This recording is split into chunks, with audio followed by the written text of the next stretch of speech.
முதலமைச்சர் சட்டசபையில பேசும்போது பேசினார், விடமாட்டேன், தொடமாட்டேன், தொட்டவனை விடமாட்டேன் அப்படின்னு சொன்னாரு.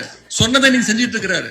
ஒரு அதிமுக எம்எல்ஏ கூட விடமாட்டேன், அதுவும் குறிப்பா ஊழல் வழக்கு யார் யார் மேல இருக்கோ அவனெல்லாம் நான் வேற யாரும் தொற்ற விட மாட்டேன், நான் மட்டும் தான் தொடுவேன் அப்படின்னு சட்டசபையில சொன்னதை நாங்க கூட நினைப்போம். சரி, பஞ்ச் டயலாக் தான் பேசுறாரு.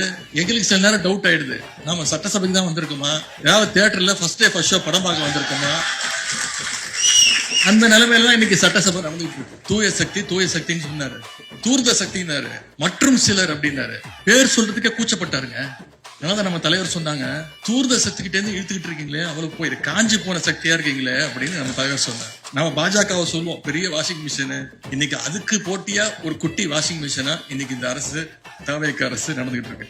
கல்லாப்பட்டி கூட்டணி நான் மறந்தாலும் இன்னைக்கு மக்கள் மறக்க மாட்டாங்க. நாம இதை ஒவ்வொரு நாளும் மக்கள்கிட்ட கொண்டு போய் சேர்க்கணும்.